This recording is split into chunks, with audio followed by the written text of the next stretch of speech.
واقعہ سلطان صلاح الدین ایوبی قسط نمبر 224 اپنا اسلامک اسٹوڈیو۔ ناظرین، کمانڈر بھاگتا ہوا آیا اور قلعہ دار جوردیک کو اطلاع دی کہ فوج آ گئی ہے، گھبرانا نہیں۔ جوردیک نے کمانڈر سے کہا، یہ کسی حملہ آور کی فوج نہیں ہو سکتی، صلیبی مجھے قتل نہیں کرا سکے، انہوں نے کوئی اور سازش کی ہوگی۔ انہوں نے الصالح سے یہ حکم لے لیا ہوگا کہ حمات کا قلعہ مجھ سے لے کر کسی اور کو دے دیا جائے۔ یہ فوج قلعے کے لیے آئی ہوگی، تم باہر جاؤ اور دیکھو کہ یہ کس کا دستہ ہے اور یہ لوگ کیا چاہتے ہیں۔ ناظرین، کمانڈر گھوڑے پر سوار باہر نکلا اور سلطان ایوبی کے ہر اول دستے کی طرف گیا۔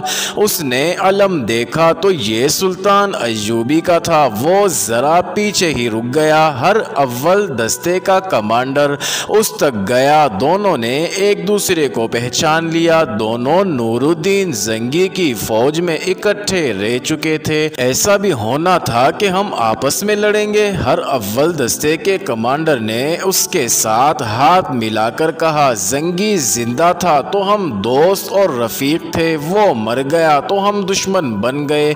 تم کیوں آئے ہو؟ قلعے دار کے کمانڈر نے پوچھا۔ تم قلعے کو نہیں بچا سکو گے۔ ہر اول کے کمانڈر نے کہا، میں تمہیں مشورہ دیتا ہوں کہ قلعہ دار سے کہو کہ قلعہ ہمارے حوالے کر دے اور خون خرابہ نہ ہونے دے۔ ہم تمہیں زیادہ مہلت نہیں دیں گے۔ تھوڑی دیر میں قلعہ محاصرے میں آ چکا ہوگا۔ تمہاری کمک وغیرہ کے راستے بند کیے جا چکے ہیں۔ ہتھیار ڈال دو۔ قلعے کا کمانڈر کوئی جواب دیے بغیر واپس چلا گیا اور جوردیک کو بتایا کہ صلاح الدین ایوبی نے حملہ کر دیا ہے اور وہ ہتھیار ڈالنے کو کہہ رہے ہیں، یہ دستے اس کے ہیں۔ ناظرین، جوردیک نے چلا کر کہا، قلعے سے جھنڈا اتار لو، سفید جھنڈا چڑھا دو، سلطان صلاح الدین ایوبی آیا ہے۔ ناظرین، وہ دوڑتا باہر نکلا، گھوڑے پر بیٹھا اور قلعے سے نکل گیا۔ ہر اول دستے کے کمانڈر کے پاس پہنچا۔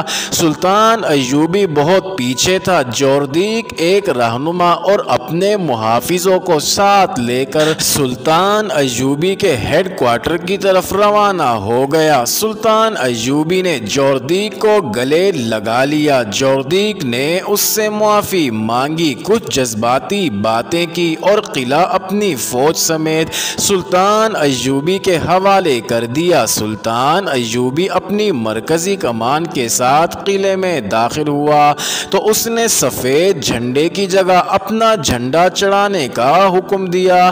جوردیک نے قلعے میں مقیم فوج کے چھوٹے بڑے کمانڈروں کو سلطان ایوبی کے سامنے بلایا اور کہا کہ تم سے ہتھیار نہیں ڈلوائے گئے، تمہیں کسی نے شکست نہیں دی۔ اپنے سپاہیوں سے بھی کہہ دو کہ اپنے آپ کو شکست خوردہ نہ سمجھے۔ ہم سب مسلمان ہیں، اب ہم صلیبیوں اور ان کے دوستوں کے خلاف لڑیں گے۔ ناظرین، سلطان ایوبی جس مہم پر نکلا تھا اس کی پہلی منزل اسے کسی کاوش کے بغیر مل گئی۔ وہ خدا کے حضور سجدے میں گر گیا۔ اس کے بعد اس نے جوردیک کے ساتھ آگے کا پلان بنانا شروع کر دیا۔ ایک ہی مشکل تھی کہ جوردیک کے دستوں کو سردی میں لڑنے کی مشق نہیں کرائی گئی تھی، تاہم اس قلعے کو اڈا یعنی بیس بنا لیا گیا۔ جوردیک کے دستوں کو ایسے طریقے سے تقسیم کیا گیا جس سے یہ دشواری ختم ہو گئی کہ وہ سردی میں نہیں لڑ سکیں گے۔ مگر سپاہی کو پتہ چلا تو انہوں نے احتجاج کیا اور مطالبہ کیا کہ وہ سلطان ایوبی کی فوج کے ساتھ آگے جائیں گے اور لڑیں گے۔ ناظرین، آگے حمص کا قلعہ تھا۔ ناظرین، سلطان ایوبی نے کوچ کا وقت ایسا رکھا کہ حمص تک رات کو پہنچا جائے۔ اس نے اسی وقت ہر اول کو آگے بھیجا، لیکن اب کہ اس نے ڈپلوائے میں کچھ رد و بدل کر دیا، کیونکہ حمص میں اسے کوئی توقع نہیں تھی کہ قلعہ بغیر لڑے اس کے حوالے کر دیا جائے گا۔ اس نے دیکھ بھال کے لیے ایک پارٹی آگے بھیج دی تھی جس نے راستے میں اطلاع دی تھی کہ قلعے کا محل و وقوع کیا ہے اور گرد و بیش کے احوال و کوائف کیا ہیں۔ سلطان ایوبی نے چند دستے اس طرف بھیج دیے جدھر سے مدد وغیرہ آنے کی توقع تھی۔ اس نے اپنی رسد ہمات کے قلعے میں جمع کر لی اور رسد آگے لے جانے کے راستے کو کئی گشتی پارٹیوں اور چھاپا ماروں کے ذریعے محفوظ کر لیا۔ اس کے ساتھ ہمات کا ایک دستہ بھی تھا۔ سلطان ایوبی کی کوشش یہ تھی کہ حلب تک اس کے حملے کی خبر نہ پہنچے تاکہ وہ دشمن کو بے خبری میں جا دبوچے۔ اس نے اس کا انتظام کر دیا تھا، اپنے آدمی حلب کے راستے پر پھیلا دیے تھے جن کے لیے یہ حکم تھا کہ وہ کسی بھاگے ہوئے فوجی کو یا کسی ایسے غیر فوجی کو جسے یہ معلوم ہو کہ حملہ شروع ہو چکا ہے روک لے۔ ناظرین، رات گہری ہو چکی تھی۔ قلعہ دار اور اس کے کمانڈر ایک وسیع کمرے میں شراب سے دل بہلا رہے تھے۔ انہوں نے 2 ناچنے والیاں بلا رکھی تھی۔ کمرے میں طبل و سارنگ اور رقص و سرور کا پر رونق ہنگامہ بپا تھا۔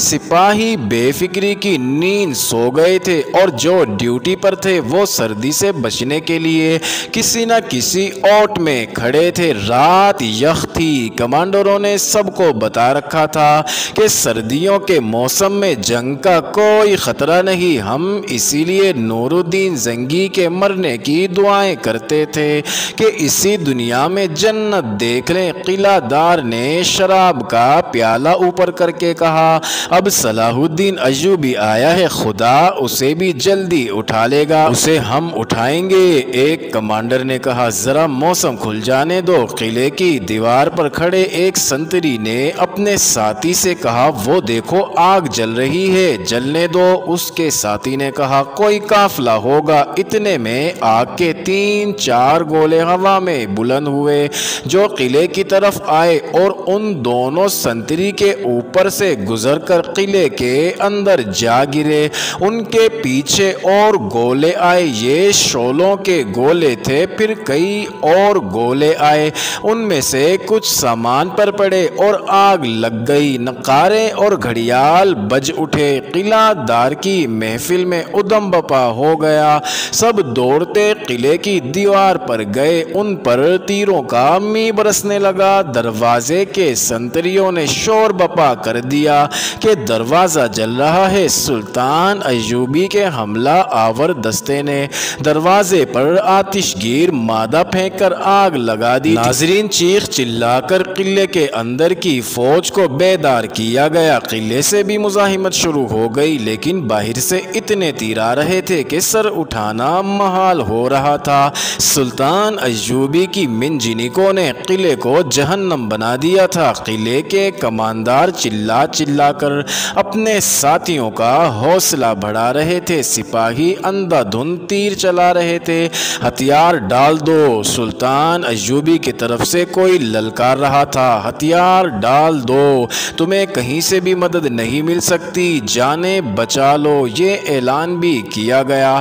سلطان صلاح الدین ایوبی کے آگے ہتھیار ڈال دو، کسی کو جنگی قیدی نہیں بنایا جائے گا، اطاعت قبول کر لو، ہماری فوج میں شامل ہو جاؤ۔ ناظرین، رات بھر اعلان ہوتے رہے اور تیروں کا تبادلہ بھی ہوتا رہا۔ صبح کی روشنی پھیلی تو قلعہ دار نے باہر کا منظر اور قلعے کی دیوار پر اپنے سپاہیوں کی لاشیں دیکھ کر سفید جھنڈا چڑھانے کا حکم دے دیا۔ ناظرین، یہ قلعہ بھی سر کر لیا گیا۔ قلعہ دار اور کمانڈروں نے ہتھیار ڈال دیے۔ سلطان ایوبی قلعے میں گیا تو قلعہ دار اور کمانڈروں سے اتنا ہی کہا، خدا تمہیں معاف کرے، اور حکم دیا کہ ان سب کو ان کے سپاہیوں کے ساتھ دمشق بھیج دیا جائے۔ سلطان ایوبی انہیں اپنی فوج میں شامل نہیں کر سکتا تھا کیونکہ ان کی وفاداری ابھی مشکوک تھی۔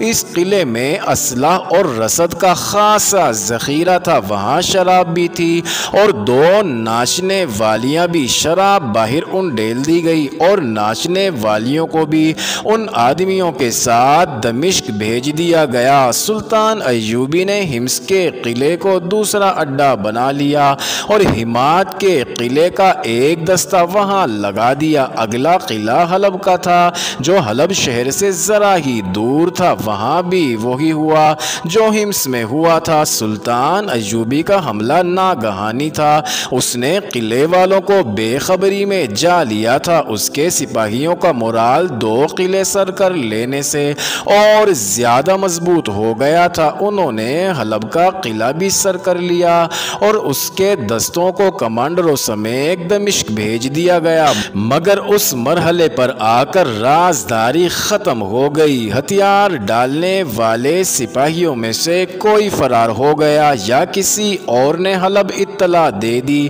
کہ سلطان ایوبی نے ہمات، حمص اور حلب کے قلعے لے لیے ہیں اور وہ حلب کی طرف بڑھ رہا ہے۔ سلطان ایوبی کو معلوم نہ ہو سکا کہ اس کا رازداری والا حربہ بیکار ہو چکا ہے۔ معزز ناظرین، یہ انٹرسٹنگ ویڈیو جاری ہے، اگلی ویڈیو قسط نمبر 225 میں دیکھنا مت بھولیے گا۔